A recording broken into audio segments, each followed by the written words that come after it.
Hello दोस्तों, नमस्कार। मैं आपका दोस्त चंचल मिश्रा स्वागत करता हूं आपका अपनी एक नई कहानी में।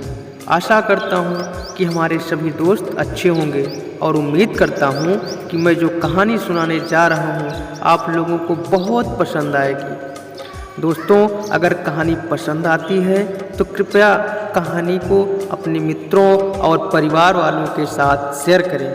साथ ही मेरा हौसला बढ़ाने के लिए कहानी को लाइक करें और चैनल को सब्सक्राइब करें। तो आइए दोस्तों, कहानी को शुरू करते हैं। एक बार पिता और पुत्र जल मार्ग से यात्रा कर रहे थे और दोनों रास्ता भटक गए। फिर उनकी नौका भी उन्हें ऐसी जगह ले गई जहां दो टापू आसपास थे और फिर वहां पहुंचकर उनकी नौका टूट गई।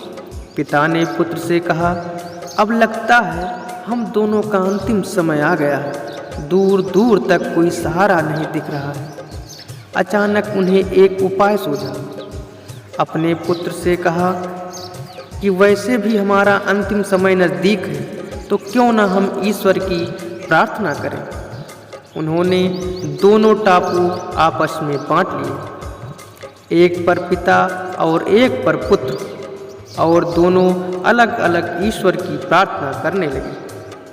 पुत्र ने ईश्वर से कहा, हे भगवान, इस टापू पर पेड़ पौधे उग जाएं, जिसके फल फूल से हम अपनी भूख मिटा सकें। प्रार्थना सुनी गई। तत्काल पेड़ पौधे उग गए और उसमें फल फूल भी आ गए।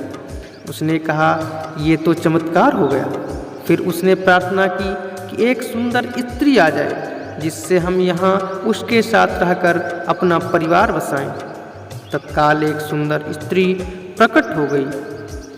अब उसने सोचा कि मेरी हर प्रार्थना सुनी जा रही है, तो क्यों ना हम ईश्वर से यहाँ से बाहर निकलने का रास्ता मांगे। उसने ऐसा ही किया। उसने प्रार्थना की कि एक नई नाव आ जाए, जिसमें सवार होकर हम यहाँ से बाहर निकल सकें। तत्काल नाव प्रकट हुई और पुत्र उसमें सवार होकर बाहर निकलने लगा। तभी एक आकाशवाणी हुई, बेटा, तुम अकेले जा रहे हो, अपने पिता को साथ नहीं लोगे। तो पुत्र ने कहा, उनको छोड़ो, प्रार्थना तो उनने भी की, लेकिन आपने उनकी भी नहीं सुनी। शायद उनका मन पवित्र नहीं है, तो उन्हें इसका फल भोगने दो ना। आकाशवाणी कहती है, बेटा, क्या तुम्हें पता है कि तुम्हारे पिता ने क्या प्रार्थना की। पुत्र बोला, नहीं। तो सुनो, तुम्हारे पिता ने एक ही प्रार्थना की कि हे भगवान, मेरा बेटा आपसे जो मांगे उसे दे देना।